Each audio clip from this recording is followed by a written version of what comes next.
porque para siempre es tu misericordia, porque aunque nosotros seamos infieles, tú permaneces fiel.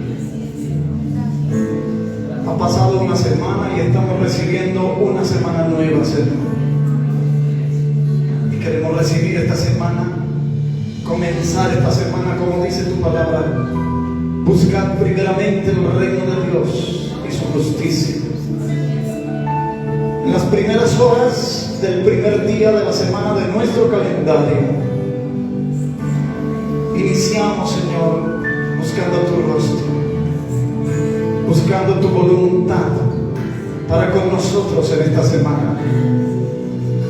Señor, confiamos en ti.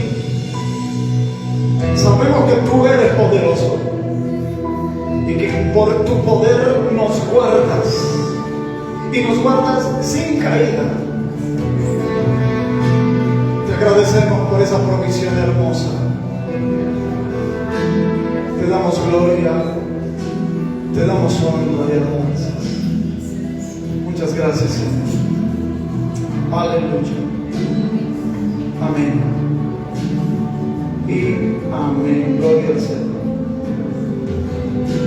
Bueno, mil bendiciones para todas y para todos. Les ruego que tomen su lugar, que estén cómodos, que estén cómodas. La gracia y la paz del Señor sean con todos ustedes, con quienes nos visitan en esta mañana. Estamos echando de menos a algunos hermanos también, pero gloria a Dios que también vemos a otras personas aquí con nosotros.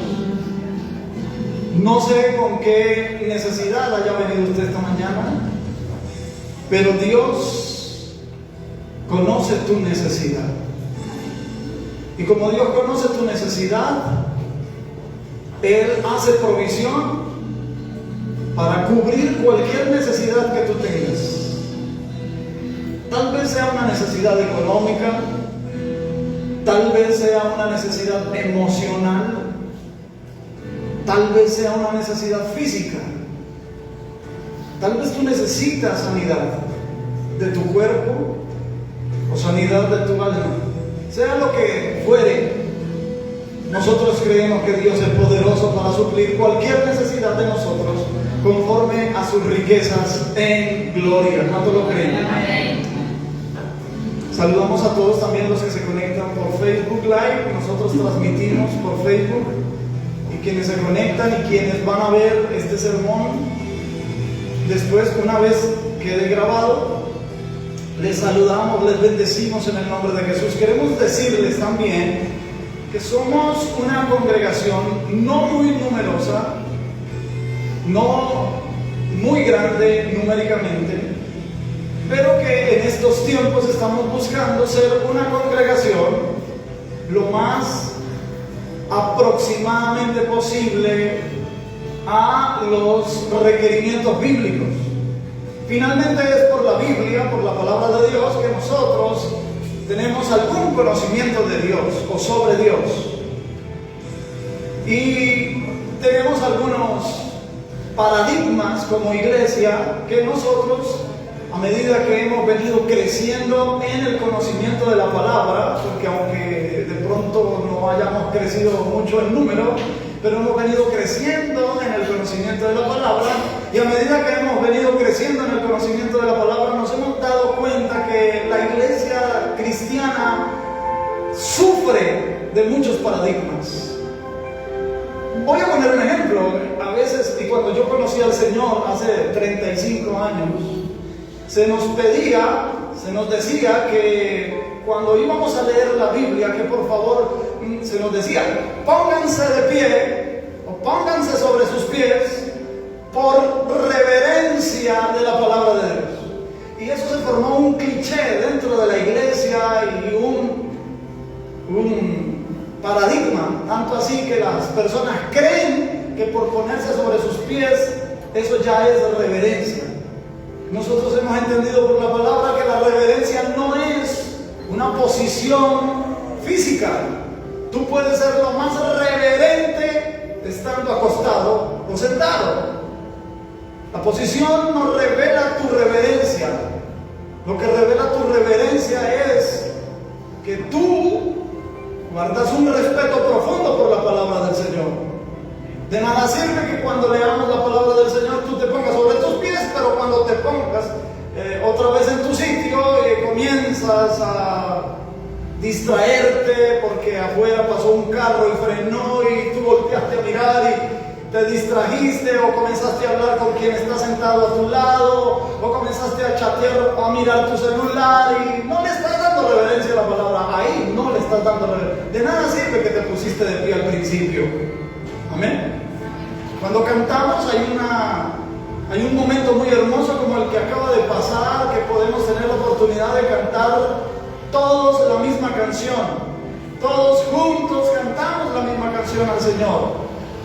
Pero la pregunta que nos hacemos es si nosotros la cantamos porque nos gusta, si nosotros la cantamos porque le gusta a alguien más, si nosotros cantamos porque queremos sentirnos agradados en un momento dado dentro del servicio, o si estamos cantando no para sentirnos agradados nosotros, sino para agradar a Dios. Y cuando contestamos esa pregunta, llegamos a la conclusión de que nosotros venimos a la iglesia, venimos al servicio, es para agradar a Dios. Amén. Y todas esas cosas que hemos venido descubriendo y las hemos venido diciendo, puede llegar a escandalizar a algunos otros hermanos en Cristo, que para ellos esas cosas las tienen como sagradas, las han sacralizado. Para nosotros sacralizamos lo que Cristo ha hecho en nuestra vida, que nos ha dado la libertad de poder expresar nuestra adoración y de reconocerle a Él por lo que Él ha hecho en nuestra vida y de reconocerle a Él por lo que Él es en sí mismo. Pero eso no se puede expresar si yo no he tenido una experiencia con Dios. Por eso a las personas nuevas que nos visitan siempre les instamos, les animamos, les motivamos y las invitamos a que tengan una experiencia con el Señor, con Dios, el Dios de la Biblia. No una experiencia religiosa, como dice el cantante español, que su relación con la novia, Enrique Iglesias, que su experiencia con su novia era una experiencia religiosa. No. Ni siquiera una experiencia con Dios debe ser una experiencia religiosa. La religión está incluida en una rama científica mucho más amplia que es la sociología. Y sabemos que distintas culturas humanas han tenido la necesidad de adorar algo, y todos adoramos algo. El punto es si lo que estamos adorando es la verdad, el verdadero Dios, o no es el verdadero Dios, aunque todas las religiones consideran que su Dios es el verdadero, o sus dioses, porque hay religiones politeístas. Y nosotros hemos entendido que la Biblia, que ha sido sometida a los rigores de la crítica más de 2000 años, y ha resistido esos rigores, y entre más la investigamos y más la escudriñamos, nos damos cuenta que ella anunciaba con mucha antelación, con siglos de anterioridad, cosas que la ciencia ha venido descubriendo, y nosotros estamos comprobando cada día más que ahora que estamos en la era informática, en una generación de tanta información, podemos constatar más que nunca, más que las generaciones pasadas, hoy podemos constatar que la Biblia es la palabra de Dios, que no pudo haber sido una invención humana, por genial que sea, no se le compara a una composición textual como la Biblia. Por lo tanto, nosotros al entender la Biblia como la palabra de Dios y al encontrar al Dios que anuncia la Biblia, nuestra fe se vuelca a ese Dios y nuestra expresión se vuelca a ese Dios que es real, que es más real que tú y que yo. No tengo tiempo por meterme ahí a explicarlo, pero yo sé que Él es más real que tú y que yo, porque por lo menos Él tiene la conciencia de una realidad absoluta. Tú y yo solo percibimos una parte de la realidad, y en eso Él está por encima de nosotros. Él es más real, pero aunque nosotros no estamos en el nivel de Él, Él nos aprecia, nos ama y anhela que vengamos a Él. Amén, amén. Somos sus criaturas. Y envió a su Hijo a morir en la cruz del Calvario. He dicho esto por razón de quienes nos visitan. A los que son de la casa, a los que son de la familia, vengo con una palabra más sólida. No les voy a dar changüita. Voy a darles calentado de frijoles en esta mañana. Espero que tengamos el estómago espiritual para resistir y digerir. Eso no es nada. Es algo que el Señor ha venido moviendo el corazón para ministrar en esta mañana. Pedimos excusas tanto a los que nos visitan como a los que nos vean por la internet. Si hay cosas que decimos y parecen extrañas, les aseguro que tienen su explicación, solo que por razón del tiempo a veces somos un poco abreviados en lo que decimos. Yo les voy a invitar, mientras ya dentro de 8 días, con la ayuda del Señor, vamos ya a tener la proyección, el video beam. No lo alcanzamos a instalar hoy, pero esta semana lo vamos a dejar instalado, entonces ustedes van a poder ver las letras de las canciones que cantamos, porque hay canciones que no nos las sabemos, pero al ver la letra de las canciones y tenemos la oportunidad de cantar el mismo coro, la misma alabanza. Y también por los que no tienen Biblia y si la tuvieran pero no saben buscar en ella, vamos a tener la oportunidad de ver proyectados los versículos bíblicos, amén. Y además,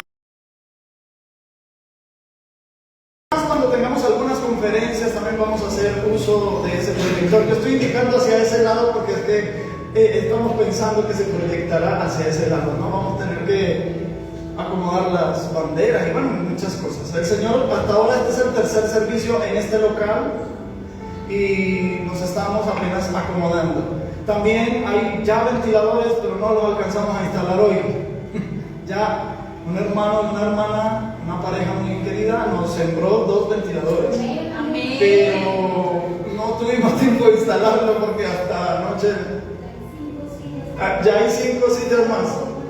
Amén. Que mañana también se traen, gloria a Dios. ¿Cuánto dan gloria a Dios? Y eso es lo bonito, ¿verdad? Mira, no tengo nada en contra de las congregaciones grandes. Por favor, no, claro que no. Claro que no. Pero tú vas a una congregación grande y tú no notas si compraron 5 sillas de más. Pero para nosotros eso es una alegría, hermano. Bueno, 5 sillas más, amén, nos ponemos contentos. Y eso es lo bonito, ¿verdad? Gloria al Señor. Bueno, estaba diciendo entonces que pues, por causa de que hay algunos que no tienen Biblias, pero por quienes sí las tienen, pueden acompañarme al Antiguo Testamento, el segundo libro de la Biblia, que es Éxodo.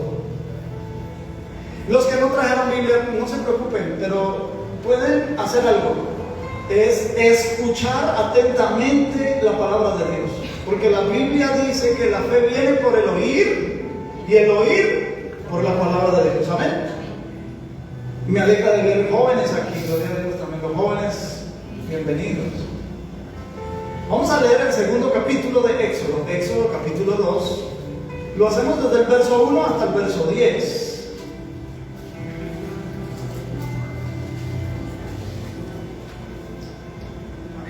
Amén. Aleluya. Ya lo encontraron, hermanos. Amén. Ya. Aleluya. Leo a favor de ustedes, los que tienen la Biblia, sigan por favor con sus vistas la lectura de la palabra del Señor. Dice así la bendita y santa palabra de Dios. Dice: un varón, verso 1, un varón de la familia de Leví fue y tomó por mujer a una hija de Leví, la que concibió y dio a luz un hijo, y viéndole que era hermoso, le tuvo escondido 3 meses. Pero no pudiendo ocultarle más tiempo, tomó una arquilla de juncos y la calafateó con asfalto y brea, y colocó en ella al niño y lo puso en un carrizal a la orilla del río. Y una hermana suya se puso a lo lejos para ver lo que le acontecería. Y la hija de Faraón descendió a lavarse al río, y paseándose sus doncellas por la ribera del río, vio ella la arquilla en el carrizal, y envió una criada suya a que le tomase. Y cuando la abrió, vio al niño, y he aquí que el niño lloraba. Y teniendo compasión de él, dijo: de los niños de los hebreos es este. Entonces su hermana dijo a la hija de Faraón: iré a llamarte una nodriza de las hebreas para que te críe este niño. Y la hija de Faraón respondió: ve. Entonces fue la doncella y llamó a la madre del niño, a la cual dijo la hija de Faraón: lleva a este niño y críamelo, y yo te lo pagaré. Y la mujer tomó al niño y lo crió.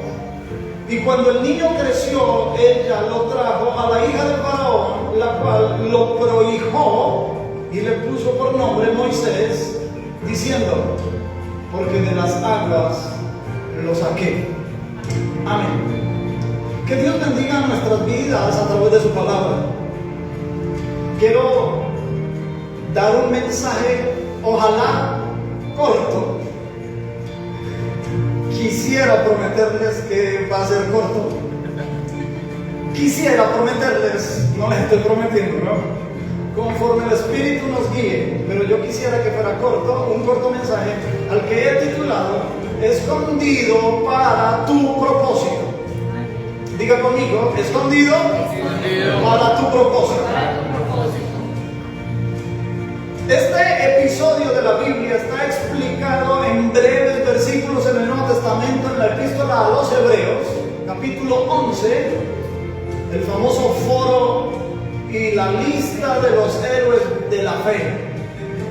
Y dice que por la fe los padres de Moisés ocultaron a Moisés por 3 meses, viendo que era hermoso. La palabra hermoso en la Biblia, así como suena, hermoso o hermosa, tiene una indicación, tiene un sesgo a la desnudez de la persona. Es decir, que el bebé desnudo era hermoso. En otras partes de la Biblia, cuando la Biblia quiere hablar del aspecto normal de la persona y no se refiere a la desnudez de la persona, entonces dice hermoso de aspecto o de hermoso parecer. Cuando la palabra aparece solamente hermosa en la Biblia, por lo menos en la Reina Valera, tiene esa indicación. Cuando el bebé nació, dice que la mamá, Jocabet, y su padre, Amram, vieron que el niño era hermoso. En el original hebreo dice era top. Y la palabra top, así como suena, termina en V, significa que era bueno, que tenía un propósito. Parece ser que los padres, al ver el bebé recién nacido, entendieron que en él, en su aspecto, ya traía un signo, ya traía una señal de aprobación divina respecto a que Dios lo traía con un propósito. Por lo tanto, ellos se dieron a la tarea de esconderlo durante 3 meses. No sabemos las razones exactas por lo que se dice que fueron 3 meses que ocultaron al bebé. Algunos comentaristas dicen que era una orden del faraón matar a todos los varones que nacieran del pueblo de Israel antes de 3 meses. Es decir, que la edad límite eran 3 meses, pero no está claro. Algunos otros comentaristas dicen que era que Faraón hacía pasar una guardia por el campamento de los hebreos cada 3 meses para ver si encontraban niños varones recién nacidos. La orden era que tenían que tomar a esos niños recién nacidos y tirarlos al río Nilo para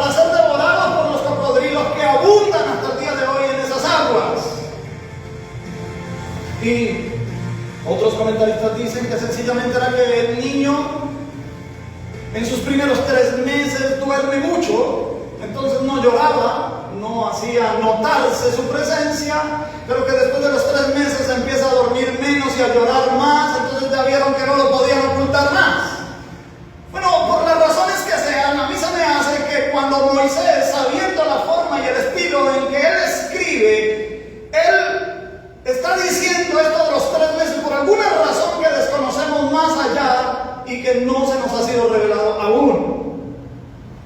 La finalidad de ocultar al bebé era porque la orden de Faraón era que todos los niños varones que nacieran de los hebreos tenían que ser muertos. Era una orden para las parteras que cuando atendieran el parto de una hebrea, si veían que era un bebé varón, de una vez lo echaban a los cocodrilos. ¿Y esto por qué lo hacían? Hay varias razones. Número 1, porque la Biblia dice que Israel, estando en Egipto, en esa esclavitud, se comenzaron a multiplicar grandemente.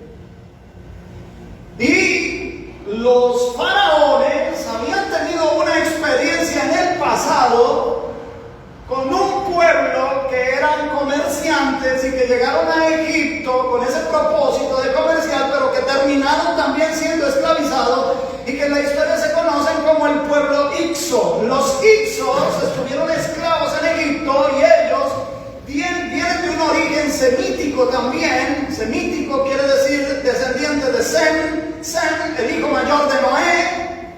Y ese pueblo semítico fue esclavizado en Egipto, pero ellos, al igual que los hebreos, también se multiplicaron. Eso ocurrió antes de este episodio.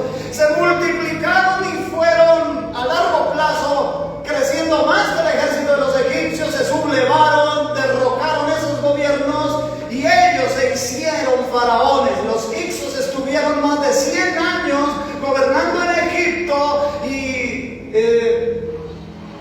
iniciaron o fundaron la dinastía 15 y 16. Eso está registrado en la historia.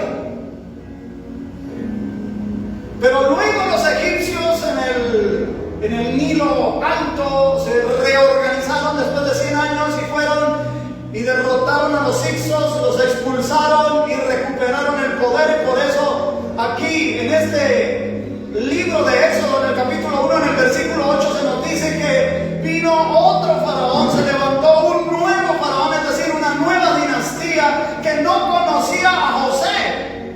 José, el hijo menor de Jacob, por quien Israel terminó en Egipto en los tiempos de hambre. Cuando murió José, se levantó un nuevo faraón que no conocía a José. Ahora podemos explicar por qué un faraón, al ver a un esclavo semítico también, que le interpretó su sueño, no tuvo ningún problema con ponerlo en un cargo de gobierno importante en Egipto, porque la historia de esos faraones Ixos también habían sido que ellos habían sido esclavos. Pero cuando los egipcios originales recuperaron el poder, entonces borraron todo lo que habían hecho los Ixos durante 100 años. Querían borrar la historia, desconocían a José y por lo tanto al Dios de José, y comenzaron a oprimir a los hebreos, pero los hebreos comenzaron a multiplicarse y por eso la orden de matar a todos los varones de Israel. Menos mal que ellos eran hebreos y no eran evangélicos. ¿Por qué digo eso? Porque hay gente que la prueba, la persecución los disminuye, pero hay gente que la prueba, todo lo contrario, ellos se multiplican. Hay pruebas que te hacen llorar, pero hay pruebas que te obligan a hincarte en la presencia de Dios y a buscar su presencia. Hay gente que la prueba resulta ser la gasolina que los impulsa a alcanzar grandes cosas en Dios. La pregunta en esta mañana es: ¿la prueba qué proporciona en ti? Cuando te vienen las pruebas, cuando te vienen las tentaciones, cuando te vienen las dificultades, ¿cómo reaccionas a eso? Israel se multiplicaba cada vez más, y es interesante que desde el principio la persecución ha sido, perdónenme las mujeres que están presentes aquí, ha sido contra el varón.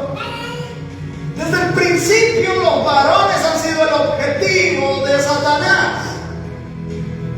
Es por eso que Satanás somete a los varones a gran presión. Ser hombre no es fácil. Y el enemigo somete a los hombres a gran presión para que los hombres abandonen el hogar, abandonen su posición de varón en la sociedad. Algunos se van de la casa, evaden las responsabilidades, otros se están cambiando de bando. Por eso el diablo le ha hecho sentir últimamente y más que nunca en la historia de la humanidad, le ha hecho sentir a la mujer que no necesita a un varón en la casa, que ella puede sola y puede desempeñar ambos papeles. Pero la verdad es que incluso desde el punto de vista psicológico, hay cosas que solamente el varón puede aportar a la crianza de los hijos, por ejemplo. Pero estoy hablando de los verdaderos varones, ¿no?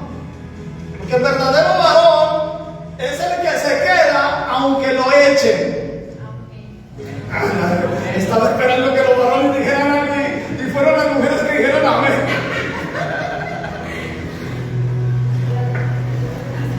Los verdaderos varones, repito, se quedan aunque los echen. Porque si el varón se va de la casa, se va la cabeza. Y si se va la cabeza, el hogar queda sin dirección. Yo no estoy desconociendo que las mujeres pueden criar solas a sus hijos. No estoy desconociendo que las mujeres pueden sacar adelante a sus hijos. Pero psicológicamente la figura paterna es importante. Ahora, más que nunca, desde la liberación femenina, que eso no fue ayer ni el año pasado, la liberación femenina comenzó en la Revolución Francesa, en 1791. Una mujer de allá en Francia escribió, aprovechando que estaban redactando los derechos del hombre, ella redactó los derechos de la mujer.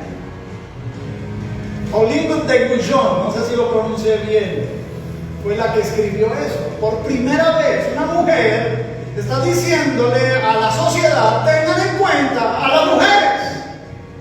Y les tomó 200 años hasta que en 1970, por lo menos en Norteamérica, las mujeres les permitieron votar, ir a los sufragios. Y comenzó lo que se conoció como la liberación femenina, pero que en este siglo se ha conocido como el feminismo. Nosotros aquí no estamos en contra del feminismo. Escuchen, hermanos y hermanas, nosotros como iglesia no estamos en contra del feminismo. Lo que estamos en contra es del embrismo, que es la muerte del macho. Y cuando yo digo acabar al macho, no estoy diciendo ni de acuerdo con el machismo tampoco. El machismo es malo, pero también el embrismo es malo. Dios nos creó así. Dios nos creó de esa forma para que seamos complementos. Cuando Dios pensó en crear, planeó en crear al ser humano, Él dijo: hagamos al hombre, al ser humano. Bueno, ¿cómo lo vamos a hacer? A nuestra imagen y conforme a nuestra semejanza. ¿Y qué implica eso? Pues que sean varón y hembra, porque ellos, siendo varón y hembra, se pueden amar el uno al otro, y el fruto de ese amor ellos van a entender qué es ser padre, porque Dios es padre, y los hijos van a entender lo que es ser hijo, porque Dios también es hijo. Y el amor entre los padres y los hijos, y los hijos y los padres, y el amor entre los cónyuges representa al Espíritu Santo, porque en Dios el Padre es el amante, el Hijo es el amado y el Espíritu Santo es el amor. La familia, tal como Dios la diseñó, es la intención y el propósito divino. Amén. No solo los machos, no solo las hembras. Y el Señor dice a través del apóstol San Pablo en Gálatas capítulo 3 verso 28 que en Cristo ya no hay judío ni griego. Es decir, que en Cristo ya no hay esa diferencia diferencia entre un judío y un griego, y no hay diferencia entre un esclavo y uno que es libre, y no hay diferencia entre el varón y la mujer, porque en Cristo todos somos uno. Hay igualdad y nosotros como iglesia defendemos la igualdad entre los hombres y las mujeres. El feminismo alega que a las mujeres no les dan el mismo derecho que a los hombres en esta sociedad, que no las contratan en puestos de dignidad o que les remuneran económicamente lo mismo que a un hombre. Y alegan eso. Y yo me he preguntado, bueno, si vivimos por lo menos en Colombia, en un país capitalista, ¿por qué las empresas no están contratando más a las mujeres porque saben que les pagan menos? ¿No resultaría eso beneficioso al dueño de una empresa? Le pago menos a las mujeres, pero contrato más mano de obra. Y no ha sido así. Sencillamente porque hay labores, hay trabajos que revisten de mayor riesgo y se lo dan a los varones, precisamente para proteger a la mujer. Pero el pensamiento que Satanás ha traído en este tiempo es la distorsión del diseño de Dios para el ser humano. Desde el principio, Satanás ha querido eliminar a los varones. Por tanto, yo le digo a los varones que están aquí en esta mañana, no importa el conflicto que tú tengas en la casa, no te vayas a mover. En el momento en que tú te muevas de la casa, alguien más ocupará esa posición. Si no la ocupa otra persona, la ocupará un espíritu, pero el espacio vacío será llenado. No te muevas, porque tú tienes una responsabilidad como varón delante de Dios. Hablo con los que tienen el hogar, con los que no tienen hogar, los que son solteros. Esto es bueno que lo sepan. Dígame amén. Debes como varón pararte firme, porque el ataque es contra los varones. El ataque desde el principio es remover al varón. Por eso Moisés fue escondido. En Éxodo capítulo 2, versículo 2 en adelante, dice que no pudiendo ocultarlo más tiempo, tomó una arquilla, llámese una canastilla. Dice que de juncos, tradúzcase mejor, de papiros. Los juncos que crecen a la orilla del Nilo son juncos que utilizaban los antiguos egipcios para fabricar el papiro, el papel sobre el cual se escribía. Por lo tanto, Moisés está dentro, permítame, yo lo alegorizo, está dentro y sostenido y guardado por la palabra. El papiro era el elemento sobre el cual se escribía la palabra. Y ahora dice que en la arquilla lo calafateó, es decir, lo revistió, esa arquilla, con asfalto. El asfalto es lo que la Biblia llama un yacimiento de petróleo. Y dice que de brea, la brea podía ser vegetal o también podía ser mineral. Y esto, la brea impermeabilizaba la canastilla, pero el asfalto era un repelente para los cocodrilos. Y dice que entonces lo puso a la orilla del río, en el mismo río en donde el faraón había dicho que echaran a los bebés. En el mismo río, Dios en esa canastilla estaba guardando a Moisés, porque Dios es capaz de sostenerte a ti donde otros mueren. Dios es poderoso en sostenerte en donde otros han fracasado. Y no se hundió porque estaba sostenido en una palabra. Mientras tú estés en la palabra, mientras tú estés en la escritura, mientras no te apartes ni a derecha ni a siniestra y te mantengas fiel a Dios y a su palabra, Dios te sostendrá. Dios sabe cómo es que nos va a ungir, cómo es la unción que está en nuestro entorno. La cestilla que guardaba Moisés era calafateada de brea y de asfalto. Moisés está en la arquilla, está en el río. No sabemos si lloraba o no lloraba. La Biblia no lo reporta. Reporta que lloró solo hasta cuando abrieron la cestilla. Él escuchaba, me imagino al niño dentro de la cestilla, escuchaba cocodrilos pasar cerca, tal vez cocodrilos comiéndose a otros niños, hasta que la hija de Faraón sale a hacer un baño ritual. Este es un baño ritual. Si ustedes me lo permiten, en 2 minutos les cuento algo de historia.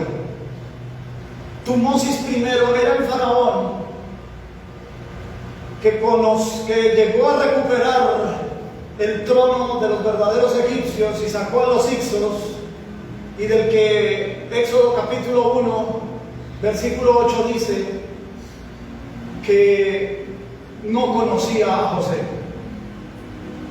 Tutmosis I se le conoce en la historia de Egipto como el gran libertador de Egipto, como el que recuperó las dinastías de los originales faraones en Egipto. Pero él no pudo tener hijos varones, solo tuvo una hija legítima, Sherfagnetuk. No me pida que lo vuelva a repetir ese nombre, como para que lo tengan en cuenta para una bebé que le nace. Sherfagnetuk fue la única hija de Tutmosis I. Pero Tutmosis tuvo en otra mujer un hijo al que luego le llaman Tutmosis II. Pero para que él pudiera ocupar el trono de forma legítima, se casa con la hija de Faraón, esta hija que está mencionando aquí la Biblia. Tutmosis II también fracasó en tener herederos varones, pero esta hija de Faraón no podía tener hijos, y está en esas que no podía concebir, no podía dar heredero para el trono, y ella va al Nilo a hacer un baño ritual, porque los sacerdotes de Amón le indicaban que el Nilo podía favorecerla en darle hijos. ¿Y por qué? Porque en la mitología egipcia se cuenta que los creadores de la humanidad, llamados Isis y Osiris, que eran hermanos y que se juntaron y de ahí salió la humanidad, ellos procrearon y llenaron la tierra de seres humanos, pero tenían un malvado hermano llamado Set, y este hermano mató a Osiris, lo descuartizó y dejó todos los miembros de Osiris en diferentes partes de la tierra de Egipto, y su amada hermana y esposa fue recuperando miembro por miembro de su amado hermano y esposo, los fue uniendo milagrosamente, y cuando tuvo todas sus partes unidas otra vez, lo trajo de nuevo a la vida.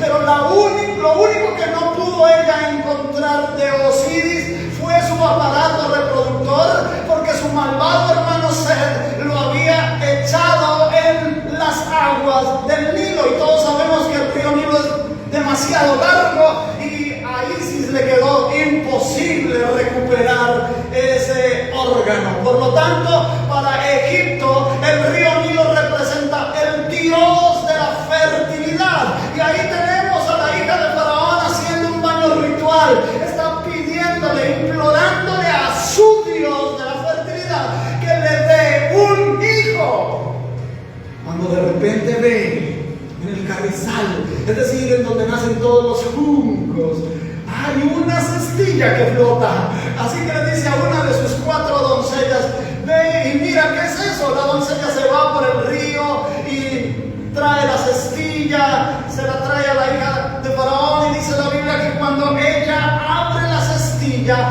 solo en ese momento el bebé lloró. No sabemos por qué no lloraba antes. Tal vez si alguien lo hubiese escuchado llorar, lo hubieran descubierto y lo hubieran matado. Pero cuando la hija del Faraón destapa la cestilla,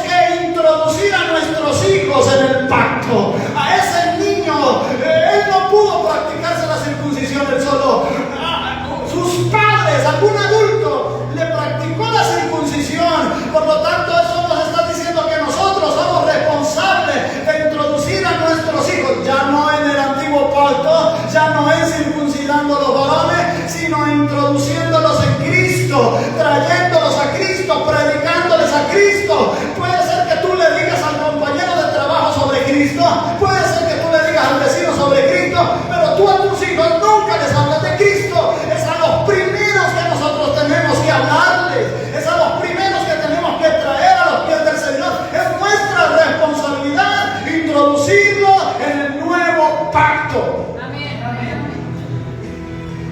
Tus hijos son la herencia del Señor. María, la hermana mayor de Moisés, que tal vez tendría unos 10 años en ese momento, su mamá la puso a vigilarla a la distancia. Cuando ella se da cuenta de todo lo que sucedió y que ahora la hija de Faraón tiene al bebé, ella corre hacia donde la hija de Faraón y le dice: ¿quieres tú que te consiga una nodriza de las hebreas para que te ayude a criar el niño? Y ella no lo piensa dos veces, le dice: ve. Y envía a una de sus doncellas por la propia mamá de Moisés. ¿Y por qué la hija de Faraón no se negó? Porque la hija de Faraón no lo podía amamantar. Ella era estéril. Sus glándulas mamarias no producían el alimento para el bebé. Ella necesitaba de alguien que sí produjera y le ayudara a alimentar al bebé. Por lo tanto, tú debes buscar un seno, espiritualmente hablando. No me malinterpreten los varones. Debes buscar un seno espiritual de donde tú te alimentes. Amén. No todas las iglesias dan el alimento apropiado. La hija de Faraón, si hubiera decidido quedarse con el bebé y no dárselo a la nodriza, es decir, a la propia mamá de Moisés, lo habría tenido que alimentar con alguna otra sustancia. No sé si en ese tiempo ya hubieran desarrollado la tecnología para sacar leche en polvo, con fórmulas, porque eso pasa en algunas congregaciones. Dan fórmulas, alimentan al pueblo con fórmulas, se inventan eventos, y para que la iglesia se llene tienen que hacer eventos, y la iglesia se volvió un lugar de eventos. Y si no se hace un evento en la iglesia resultó ser aburrida, porque la iglesia acostumbró a las personas a darles eventos. El Señor nos dice que le demos a la iglesia el alimento espiritual, la palabra de Dios. No estoy contra los eventos, claro que no, pero esa no debe ser la sustancia que nosotros debemos tomar para nuestro alimento espiritual. Ve a un lugar en donde te alimenten. Quédate en el seno en donde la leche no sea adulterada. Corre y sal de esos lugares en donde no te están proveyendo del alimento suficiente espiritual. Agrego un detalle para esto. Si Cristo no es suficiente para nosotros venir a la iglesia a adorarlo, si Cristo no es suficiente, quedémonos en la casa. Quedémonos en la casa. Pero nosotros nos reunimos aquí porque Cristo es suficiente. Porque Él es nuestra suficiencia. Y porque cuando nos reunimos como cuerpo local, la cabeza que es Cristo direcciona. Y no sabemos la razón por la cual es la hija de Faraón la que le pone el nombre a Moisés. Yo he pensado mucho sobre eso, ya que dice que Jocabed, la propia mamá, lo alimentó y lo crió y tuvo que tenerlo ya en cierta edad para entregarlo a la hija de Faraón de nuevo. Y durante todo ese tiempo yo me imagino que tuvieron que haberle puesto un nombre a Moisés en la casa. Pero no se nos revela ese nombre. Es más, Moisés es el que escribe este libro de Éxodo y él tiene la información, pero él no dice qué nombre le pusieron en la casa. A él se le conoce con el nombre la hija de Faraón. Y el nombre que le puso la hija de Faraón fue en hebreo Moshe, que viene de la raíz hebrea Mashach, que significa sacado, extraído. Por eso la hija de Faraón dice: te llamarás Moshe. No te llama con lengua egipcia, sino con lengua hebrea. Y significa sacado de las aguas. Porque la hija de Faraón siempre creyó que su ruego a su Dios, el río Nilo, le había dado esas aguas a ese hijo. Aunque ella le reconocía también como un niño hebreo. Todo el proceso, todo el escondite, el tiempo en que tú tienes que guardar silencio y no llorar, el tiempo en que te sientes abandonado y solo y encerrado en una canastilla, ese tiempo es nada más para destaparte hacia tu verdadero propósito. Era para que tú tuvieras un nombre que Dios te da. A ti te pueden decir, mira,